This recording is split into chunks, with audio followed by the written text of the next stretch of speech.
Anda yang bisa mengontrol diri Anda. Kalau kita nggak mau nurut, kenapa kita harus memaksakan?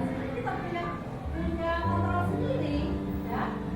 Hanya saja mungkin karena tidak berani, tetap mengikuti akhirnya. Begitupun dengan siswa. Jadi mereka harus terpaksa mengikuti apa instruksi dari gurunya. Selanjutnya,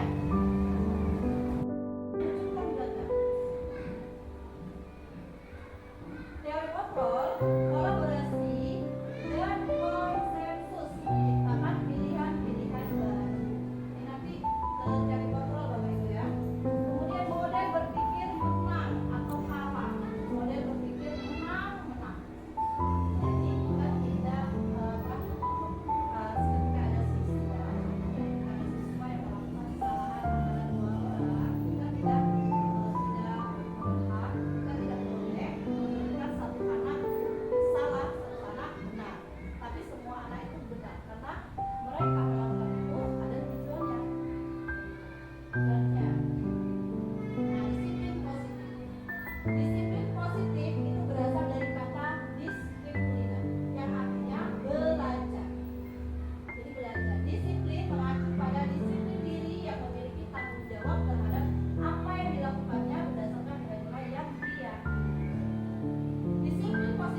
dia. Dia senang melihat temannya nangis, misalnya. Dia senang melihat temannya marah-marah. Nah, itu karena dia tidak terpenuhi kesenangannya di lingkungan rumah atau lingkungan keluarganya. Sehingga kesenangan itu berdampak negatif di lingkungan kelas atau lingkungan sekolah. Nah, motivasi perilaku manusia. Jadi tadi yang sebelumnya tadi ya, motivasi perilaku manusia. Jadi kita berperilaku itu apa sih? Nah, ada yang untuk menghindari ketidaknyamanan atau hukuman. Jadi peserta didik misalnya melakukan hal itu karena dia daripada hukum, daripada apa namanya saya jadi tidak nyaman misalnya, lebih baik saya putih. Nah itu. Jadi dia berperilaku karena menghindari ketidaknyamanan.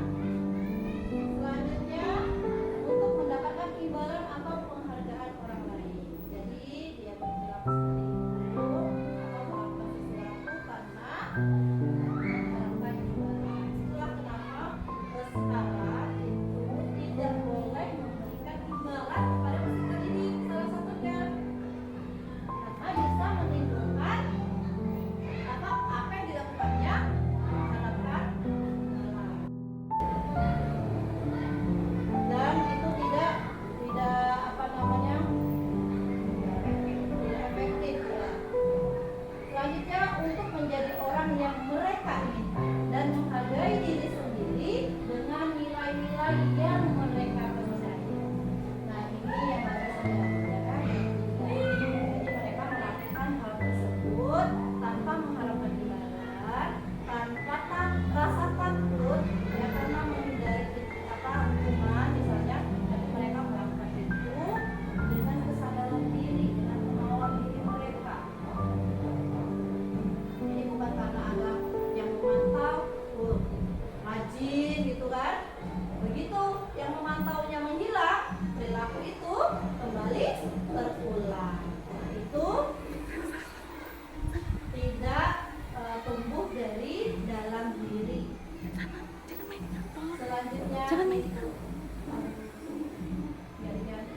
Selanjutnya hukuman. Nah, jenis hukuman itu biasanya tidak terencana atau tiba-tiba. Contoh, kita melihat peserta didik kita yang datang terlambat. Guru piketnya nggak nanya lagi. Misalnya, kenapa kamu datang terlambat? Silakan lari keliling lapangan 2 kali. Itu namanya hukuman. Dan itu tidak terencana. Tiba-tiba saja di pikiran kita mau nyuruh anak itu apa? Itu bentuk hukuman. Kemudian murid tidak tahu apa yang akan terjadi, tidak dilibatkan. Dia bertanya-tanya, kira-kira kalau aku terlambat ini, aku mau dikasih hukuman apa ya? Belum tahu peserta didiknya. Gitu. Selanjutnya bersifat satu arah. Hanya guru, siswa tidak terlibat di situ. Jadi cuma guru yang berperan. Itu kalau hukuman.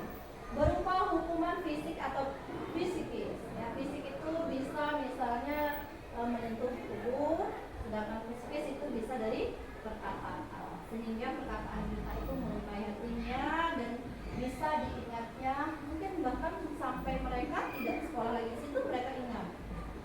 Itu tidak baiknya kalau hukuman. Nah selanjutnya yang kedua itu konsekuensi. Kalau konsekuensi itu sudah terencana Bapak Ibu, sudah disepakati sesuai peraturan. Contoh kalau kita di kelas, misal piket kelas. Kalau tidak piket, konsekuensinya apa? Misalnya piket sendiri gitu ya. Nah itu kan sudah terencana. Jadi besok kalau ada yang melakukan sudah tahu tuh, oh saya harus piket sendiri nih.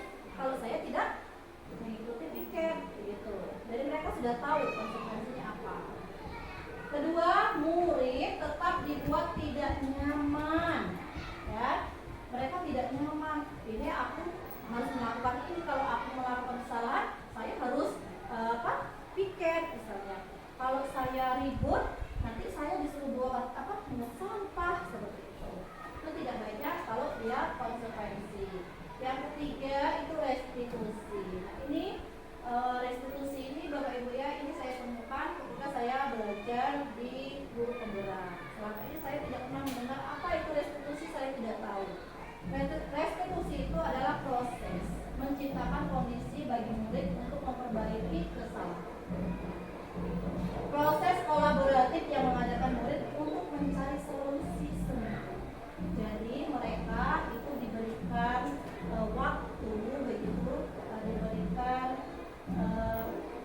apa untuk menemukan solusi mereka sendiri. Jadi contoh siswa itu melakukan kesalahan, nah kita tanya kenapa mereka melakukan kesalahan tersebut, kemudian kita tanyakan bagaimana cara peserta didik tersebut untuk mencari solusinya, apa yang akan dilakukan oleh siswa tersebut, sehingga dia bisa mencari, oh misalnya dia melakukan kesalahan merusak tanaman, kita panggil anak itu, nah kita tanya apa solusi yang akan dilakukannya untuk memperbaiki kesalahannya. Bisa jadi siswanya menjawab, oh kami akan mengolah kembali Bu, misalnya kami akan membawa tanaman dari rumah untuk tanam kembali, seperti itu Bapak Ibu. Jadi kita tidak langsung ambil itu sampahnya, buang ke sana misalnya, langsung kita langsung tanam ulang misalnya, tidak dengan seperti itu ya. Dan itu kalau tanaman di lapangan secara umum di rumah sekolah itu biasanya kita tidak ada konsekuensinya, tidak ada konsekuensi dari apa yang mereka perbuat, itu biasanya Pak ya. Nah ini selanjutnya itu 5 posisi kontrol guru, ini yang saya baru dapat juga selama belajar di CGP. Selama ini saya tidak tahu ini Pak, pelajaran ini untuk guru ya. Jadi saya baru dapatkan juga ini di CGP. Jadi 5 posisi kontrol guru itu yang pertama itu sebagai pengurus. Saya sengaja di sini tidak membuat video karena sudah sering kita nonton video. Saya rasa juga masih ingat ya video tentang kemarin. Di sini penghukum. Jadi kita tidak mendengarkan alasan apa yang mereka lakukan, tujuan mereka. Kita langsung pokoknya mereka melakukan kesalahan dan kita hukum, tidak peduli. Nah, selanjutnya membuat merasa bersalah. Membuat merasa bersalah ini Bapak Ibu lebih tidak baik dibandingkan penghukum. Karena dengan kita memberikan rasa bersalah terhadap peserta didik itu bisa membuat mereka menjadi rendah diri. Mereka akhirnya selalu merasa saya tidak baik, saya sudah melakukan kesalahan. Pokoknya itu lebih tidak baik Bapak Ibu ya. Contoh membuat rasa bersalah, misalnya kenapa kamu melakukan itu? Kalau kamu melakukan itu nanti ibu dimarah kepala sekolah, atau nanti orang tua kalian akan menjadi sedih di rumah. Nanti kalian membuat orang tua kalian merasa seperti itu tidak baik. Itu akan lebih mereka ingatkan. Sebagai teman, nah sebagai teman kita bertindak sebagai teman. Jadi mengajak peserta didik itu misalnya kita sambil kayak kita kasih tahu tuh, tapi kita sambil guyonan. Jadi sehingga anak-anak merasa bapak guru itu kayak teman ya gitu ya. Selanjutnya pemantau. Pemantau itu kita sudah mengingatkan anak itu, kemudian kita nanti kalau dia melakukan kesalahan lagi kita ingatkan. Kemarin kan sudah dikasih tahu. Nah itu namanya pemantau. Nah yang lebih baik kita sebagai guru itu berlaku sebagai manajer. Jelaskan itu kalau sebagai manajer kita akan menumbuhkan anak itu menjadi disiplin, bertanggung jawab, keluar dari hati, keinginan sendiri, bukan dari paksa.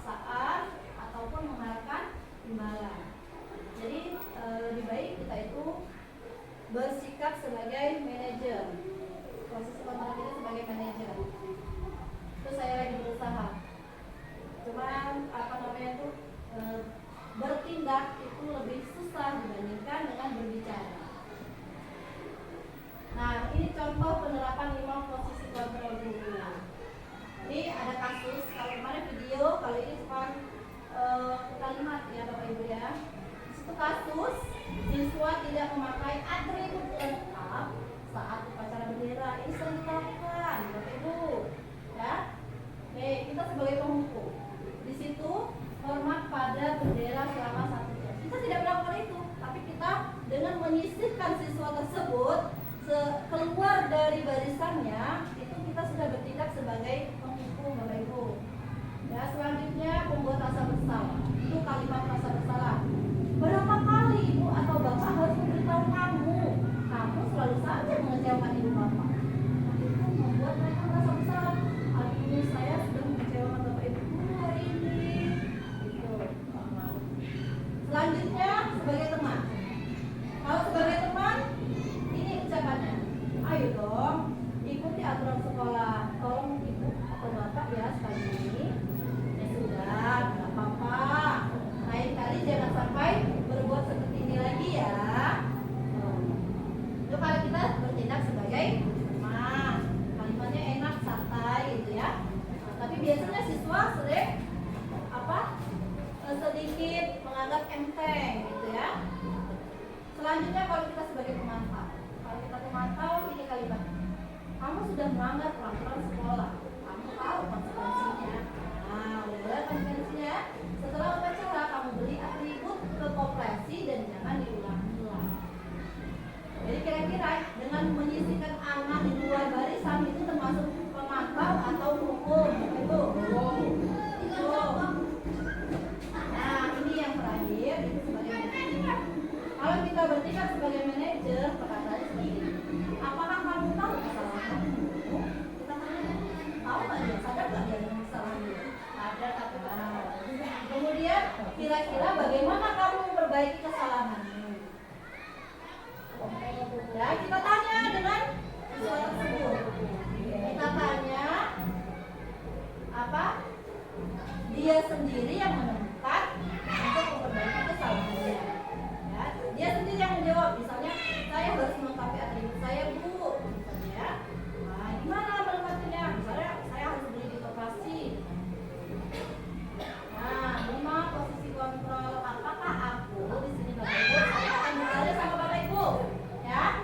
Nah, saya ini di posisi kontrol mana ya? Yang pertama, kalimatnya, saya kecewa sekali dengan kamu. Kira-kira ini posisi kontrol apa loh?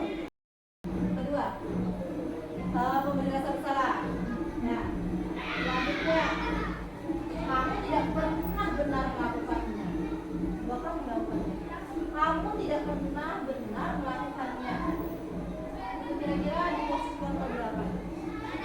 Kamu tidak pernah benar melakukannya. Hah? Iya, di posisi kontrol pemberi rasa bersalah. Bisa nggak? Tidak pernah. Atau di pemantau, teman, penghukum, atau manajer. Apa caramu untuk menyelesaikan masalah ini? Di manajer. Ini kira-kira kita yang posisi mana ya? Ayolah, lakukan demi Bapak Ibu ya. Sebagai teman. Ya. Selanjutnya, kamu tidak pernah mendapat nilai jika tidak mengerjakan tugas. Sebagai apa ini? Konsekuensi ya. Nah, itu tadi Bapak Ibu. Kira-kira Bapak Ibu berada di posisi kontrol nomor berapa itu? Kalau saya jawab ditanya ini, saya semuanya Pak. Iya. Saya semuanya gitu Pak. Ketawa ini Bapak maksudnya. Iya, karena sebagai manajer itu kita harus benar-benar memahami peserta didik kita, benar-benar ada kesabaran yang luar biasa, dan kemudian sebagai manajer juga itu posisi kontrol itu tidak semua kasus bisa diselesaikan dengan posisi kita sebagai manajer. Gimana Bapak Ibu? Lanjut? Nah, keyakinan kelas. Sekarang kita tuh buat, kalau saya dulu sebelum CGMP itu buat keyakinan kelas itu nggak paham. Keyakinan kelas itu bagaimana seperti itu ya? Kenapa kita harus disuruh buat keyakinan kelas? Keyakinan kelas itu seperti apa? Gitu kan Bapak Ibu ya? Nah, jadi keyakinan kelas itu mengapa keyakinan kelas? Bukan peraturan kelas. Sebelumnya peraturan itu di kelas pasti ada Bapak Ibu ya. Ya, misalnya tidak boleh terlambat, gitu kan? Tidak boleh buang sampah sembarangan, gitu ya. Wajib, kan sini aja Pak. Dan kelihatan di sini, nggak apa-apa. biar kan Lanjut ya. Nah, pembentukan keyakinan kelas. Pembentukan keyakinan kelas itu bersifat abstrak, berupa pernyataan universal. Pernyataan universal tadi yang tadi ya, dibuat dalam pernyataan positif. Kemudian sedikit saja agar mudah diingat. Tidak yang panjang keyakinan kelas itu. Misalnya harus piket ini udah kebersihan, dekorasi, sudah satu kalimat. Nah, itu nanti siswa tidak ingat. Kemudian sesuai dengan kondisi kelas dan sekolah sehingga mudah diterapkan. Jangan yang tidak ada, misalnya keluar masuk harus menutup pintu, padahal kan nggak ada AC juga ya. Terus semua warga sekolah atau warga kelas dilibatkan keyakinan kelas. Jadi bukan cuma guru yang membuat, nanti kita buat pokoknya tahu-tahu nempel. Anak-anak ini ya keyakinan kelas kita tanda tangan. Padahal mereka tidak diajak buat. Sudah diajak membuat pun mereka tidak sadar apa itu keyakinan kelas, apa itu yang harus ditaati. Padahal keyakinan kelas itu kan bertujuan untuk biar proses pembelajaran kita itu menjadi kondusif, efektif gitu kan. Selanjutnya, nah ini restitusi tadi ya Bapak Ibu ya. Jadi praktek restitusi itu yang pertama itu ada menstabilkan identitas, validasi masalah, menanyakan keyakinan. Ini tahap segitiga diskusi salah satu tahap. Nah itu proses dialog yang dijalankan oleh guru agar dapat menghasilkan murid yang mandiri. Jadi tujuan kita untuk restitusi itu biar murid kita itu mandiri, kemudian bertanggung jawab. Mandiri dia bisa menyelesaikan masalahnya sendiri, bertanggung jawab dia bisa bertanggung jawab terhadap apa yang dilakukan oleh siswa tersebut. Ini menstabilkan identitas. Ini ada kasus. Nah ini berdasarkan prinsip membuat kesalahan adalah bagian dari proses pembelajaran. Jadi kalau kita ada siswa yang membuat kesalahan, itu kita sampaikan bahwasannya kesalahan itu wajar. Bapak ibu guru juga pasti pernah melakukan kesalahan. Kalau bapak ibu juga pernah melakukan kesalahan. Nah, itu Bapak Ibu ya, sehingga anak itu tidak merasa takut, tidak merasa cemas, dia merasa akan menyelesaikan masalah sama gurunya. Kita dampingi anak-anaknya.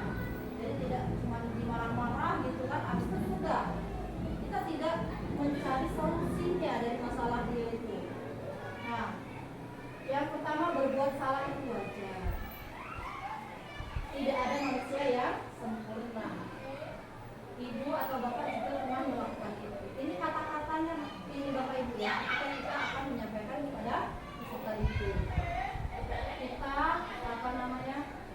Kita memberitahu mereka bahwasannya kesalahan yang mereka perbuat itu adalah proses pembelajaran. Jadi tidak diulangi lagi gitu. Kemudian ibu atau bapak tidak mau mencari siapa yang salah, tapi ibu atau bapak ingin mencari solusi dari permasalahan itu. Jadi ketika kita menghadapi peserta didik yang melakukan kesalahan, kita sama-sama mencari solusinya dengan siswa tersebut. Kita bantu mereka untuk mencari solusinya. Jadi memang butuh kesabaran yang ekstra sebenarnya di sini ya. Kamu berhak merasa begitu. Misal ada peserta didik yang kamu, pas kita tanya kenapa, dia diganggu oleh teman. Kita beranggapan bahwa kita harus memberitahu anak tersebut bahwasanya mereka itu berhak melakukan itu karena dia diganggu oleh temannya, ya. Jadi kita cari tahu kenapa dia melakukan itu, pasti ada jawabannya dan kita jawab bahwasannya mereka berhak melakukan hal tersebut.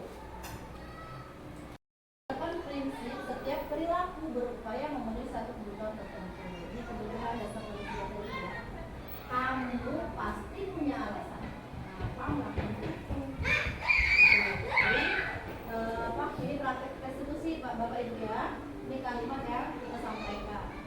Kemudian padahal kamu bisa melakukan yang lebih buruk dari ini ya, gitu kan? Jadi anak itu merasa, oh saya melakukan hal itu tidak terlalu buruk gitu kan, masih kalau saya mau bisa yang lebih lagi, gitu kan? Kemudian kamu patut bangga karena telah melindungi sesuatu yang penting buatmu. Misalnya anak itu berkata, itu biasanya ada sesuatu yang mereka lindungi atau yang mereka inginkan sehingga terjadi perkara. Jadi kalimat kita seperti ini, kamu melakukannya karena mempertahankan sesuatu yang penting bagimu. Tapi tidak semua permasalahan itu bisa diselesaikan dengan resolusi ya, masalah semuanya dilakukan resolusi berdasarkan prinsip teori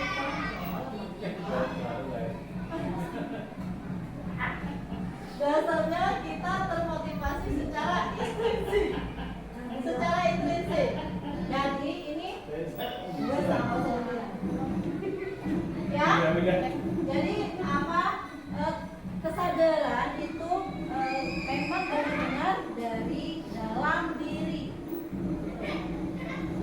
Nah, yang kita tanyakan apa keyakinan kelas kita. Jadi anak-anak menyadari bahwasanya mereka sudah membuat keyakinan kelas. Dan apa yang mereka lakukan hari itu saat itu mereka menyadari bahwasanya saya sudah melanggar keyakinan kelas kita yang bagian mana, misalnya tidak saling menghormati, atau jujur gitu ya, atau disiplin ya. Nah, kemudian nilai-nilai apa yang telah disepakati bersama tadi ya, seperti apa gambaran sebuah kelas yang ini yang menunjukkan.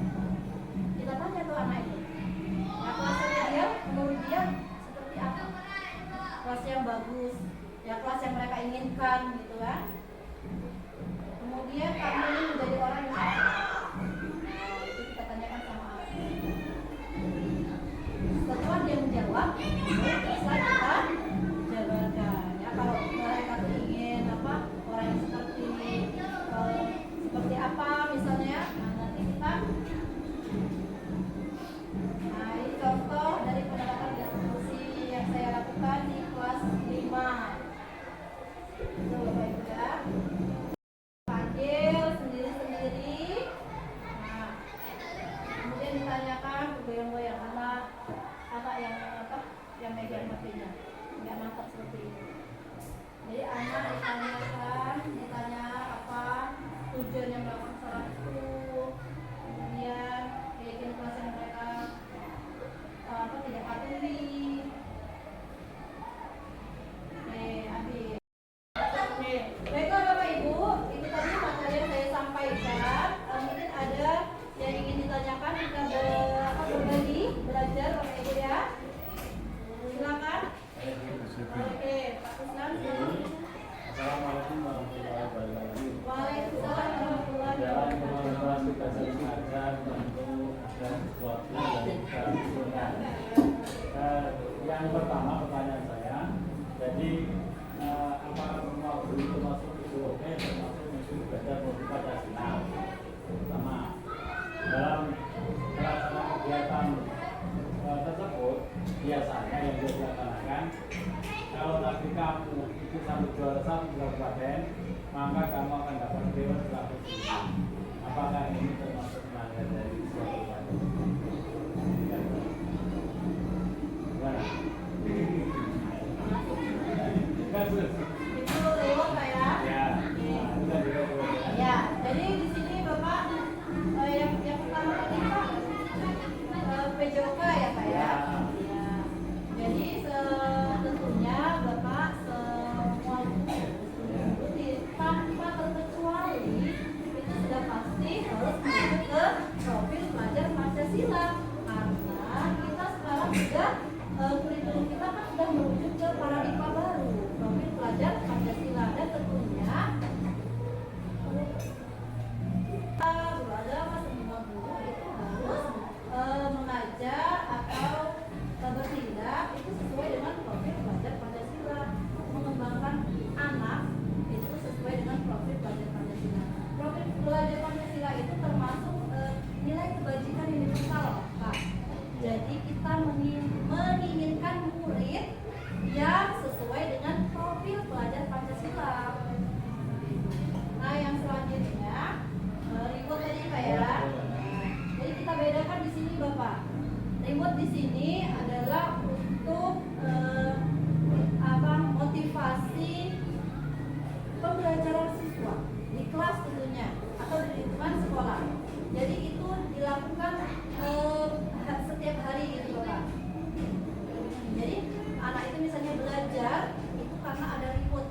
setahun sekali atau satu semester naik pelajar? Kesepakatan kelas itu dibuat satu tahun sekali, Pak. Sebelum kita melakukan pembelajaran di awal tahun, kita harus membentuk keyakinan kelas. Tapi tidak ada kemungkinan kalau kita mau mengganti keyakinan kelas kita itu, misalnya ada yang perlu diperbarui nih, kita buat kembali, kita sepakati kembali misalnya dengan anak.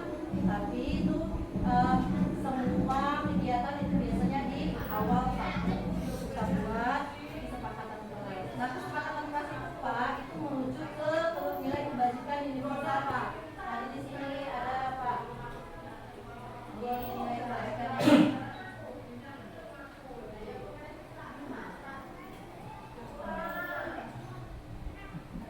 Nah, ini, Pak, jadi kita harus menuju ke sini nilai-nilai kebajikan. Kalau kita pelaku belajar Pancasila, Pak, ya, nah, di situ ada banyak kayak toleransi, rasa hormat. Contoh, misalnya kita ngajak anak buat kesepakatan kelas. Nah, ada anak tersebut misalnya kalimatnya seperti ini: tidak berbicara ketika guru mengajar. Nah, itu masih di peraturan kelas, belum berupa keyakinan kelas. Kita ubah ke kalimat positif. Kalau tidak berbicara ketika guru menjelaskan, itu kira-kira apa? Menjelaskan. Nah, misalnya Memperhatikan. enggak, kalimat positifnya kalimat itu kita ubah ke kalimat positif. Misalnya saling menghormati gitu. Saling menghormati itu kan, saling menghormati atau menghargai gitu. Nah, itu nilai kebajikannya. Iya. Ke nilai kebajikan yang besar. Jadi anak itu ingat, misalnya mereka melakukan kesalahan berbicara ketika guru mengajar, berarti saya sudah tidak menghormati guru. Gitu. Hendaknya keinginan kita seperti itu, Pak. Jadi keinginan kita, anak itu benar-benar menyadari ketika mereka melakukan hal yang tidak baik, mereka menyadari bahwasanya saya sudah melanggar keyakinan kelas. Itu. Contoh disiplin. Itu apa? Jadi keyakinan kelas kita bentuk ke kalimat positif, misal tidak boleh membuang sampah. Itu masih peraturan, Pak. Peraturan kelas tidak boleh membuang sampah. Nah, kita ubah ke kalimat positif. Apa kalimat? Jagalah kebersihan, bisa. Nah, itu apa nilai kebajikannya apa? Kalau jagalah kebersihan, biar bersih terus, kita melakukan apa? Hemat. Gotong royong misalnya, kan membersihkan sampah misalnya. Nah, apalagi?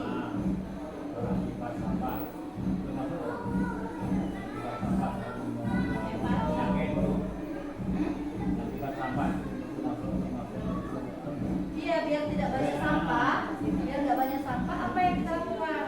Misalnya dengan bergotong royong, kebajikannya. Jadi setiap kita membuat keyakinan. Iya, ya. Jadi kalimat dilarang. Itu bukan keyakinan kelas. Nggak boleh seperti itu. Itu masih peraturan kelas. Nah, peraturan kelas itu kita bentuk ke kalimat positif. Misalnya tadi dilarang buang sampah. Iya. Menjaga kebersihan, misalnya seperti itu. Atau kebersihan bagian dari iman. Sehingga mereka itu menyadari bahwasanya kalau ada sampah saya tidak diiman. Penlarangan. Jadi di budaya positif itu tidak ada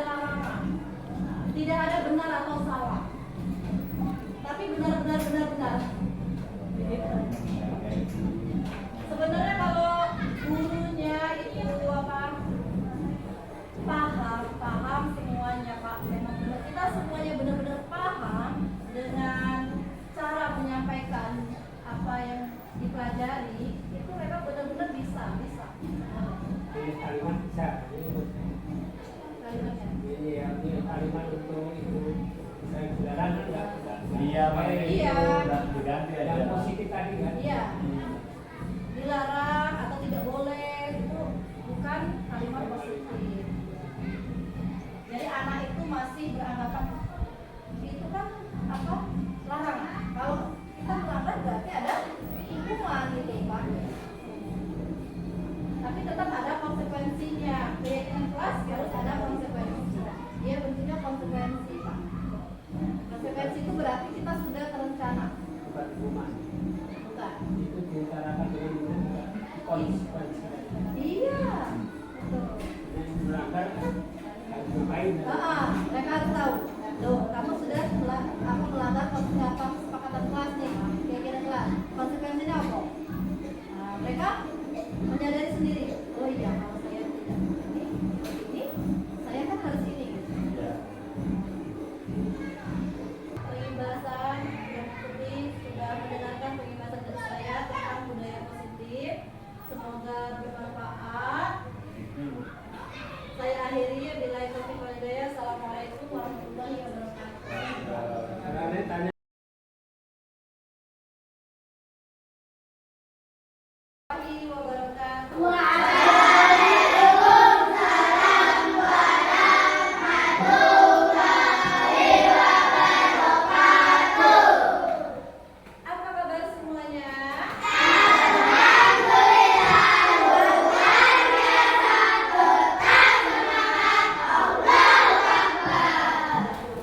menghormati, apa lagi?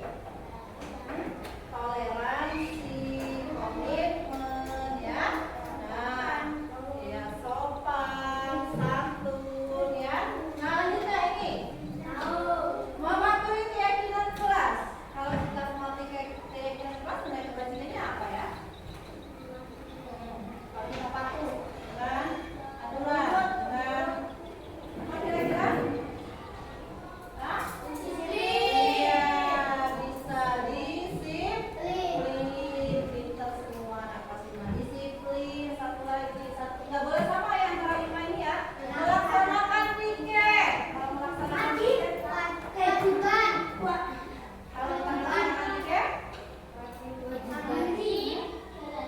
apa? Mandiri. Kalau melaksanakan piket,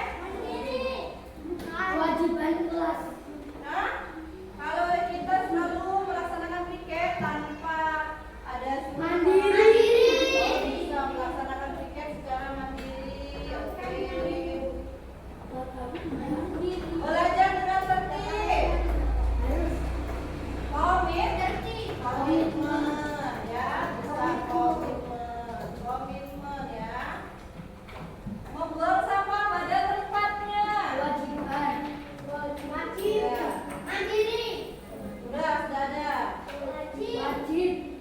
Sudah. Apa? Bertanggung jawab. Ya. Bisa bertanggung jawab. Menjaga kebersihan. Menjaga kebersihan. Hah? Selain itu, apa? Oh ya, selalu jujur. Selalu jujur berarti jujur. Kalau menjaga kebersihan, apa? Selain kebersihannya, kalau kita menjaga kebersihan,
mandiri di sini melaksanakan piket ya tanpa harus disuruh ya ada kegiatan yang lain.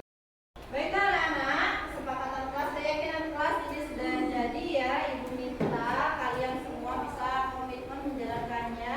Dan silakan ini tanda tangan oleh ketua kelas ya. Wakil ketua.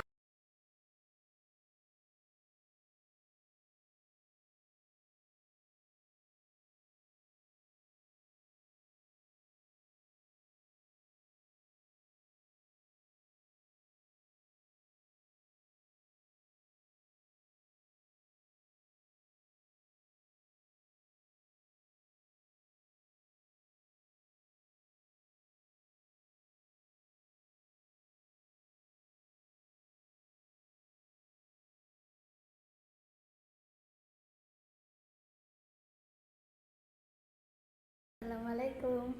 Waalaikumsalam. Selamat siang Devir. Apa kabarnya Devir? Baik. Baik.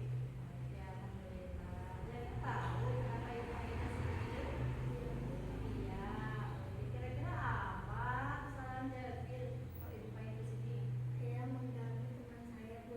Ganggu temannya. Apa yang dia lakukan? Mengambil pena. Ambil pena Erlina waktu belajar. Iya, waktu lagi nulis itu terus Devir mengambil penanya Erlina. Kenapa Devir melakukan itu? Iseng saja.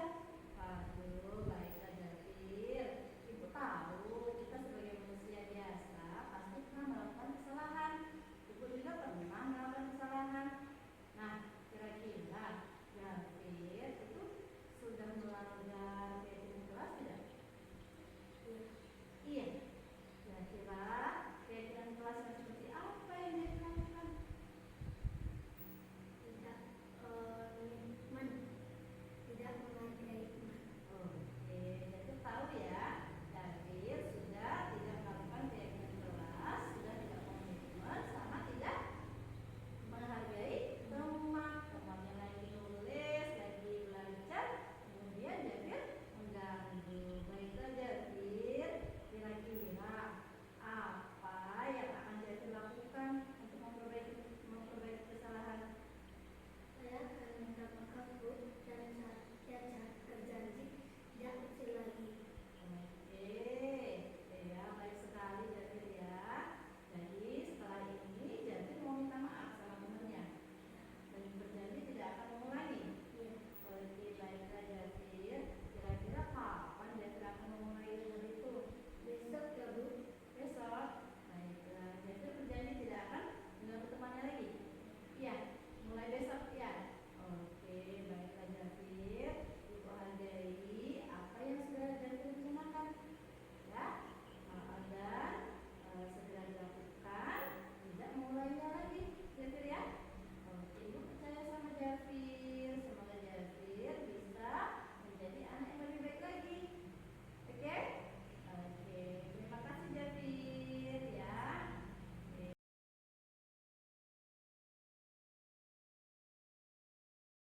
Assalamualaikum. Waalaikumsalam. Apa kabar Rizky? Baik, alhamdulillah. Rizky, kamu tahu kenapa ibu panggil ke sini? Iya, Bu. Tahu. Oke. Rizky kenapa sih sengaja masuk sekolah? Sakit. Rizky sakit. Sudah berobat? Sudah. Sudah. Oh. Siapa sih yang ngurus Rizky di rumah? Ayah. Ayah. Kalau sarapan? Sarapan lagi. Sarapan pagi. Mau makan siangnya gimana? Jarang-jarang makan siang. Waduh, bisa jadi Rizky sedang sakit itu karena tidak makan. Ya? Rizky tahu nggak? Keyakinan kelas kita apa? Tahu. Keyakinan apa? Disiplin. Disiplin. Oh gitu. Berarti Rizky sudah tidak disiplin, ya kan? Nah, kira-kira apa sih yang akan Rizky lakukan untuk memperbaiki kesalahan Rizky? Biar tidak sakit lagi, biar terus bisa masuk sekolah. Makan dan minum vitamin. Oke, berarti Rizky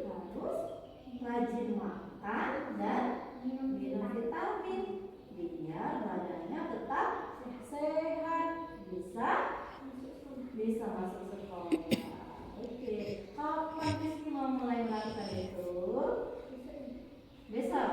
Baiklah Rizky, yang besok ya, siang ini makan ya, makan rumah. Iya. Jadi kalau Rizky makan, minum vitamin, ya berusaha untuk sehat, bisa terus sekolah. Ya kan? Kalau kita sehat, bisa sekolah terus. Kalau sakit, nggak bisa. Satu lagi, ibu dengar dari teman-temannya, kalau Rizky itu izin sakit, tapi Rizky jalan-jalan pakai motor, benar tidak? Ya. Nah, artinya Rizky sudah melanggar diagram kelas. Kira-kira diagram kelas apa yang istilahnya? Disiplin juga? Iya. Iya, disiplin sama jujur Rizky ya. Jadi kalau misalnya alasan Rizky itu tidak sekolah karena sakit, ternyata Rizky main di luar, artinya Rizky sudah melanggar keyakinan kelas. Rizky sudah tidak jujur. Apa yang akan Rizky lakukan? Minta maaf. Sama siapa? Sama guru. Baiklah Rizky, ibu tahu ya, sebagai manusia biasa kita itu pasti pernah melakukan kesalahan. Rizky ya? Iya. Bagaimana Rizky mau perbaikinya? Minta maaf sama bu guru dan tidak mengulangi kesalahannya lagi. Kapan Rizky mau memulainya?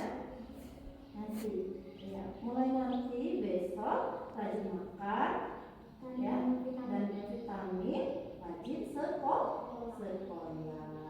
Ya Rizky? Sepakat? Sepakat ya. Oke Rizky, terima kasih ya.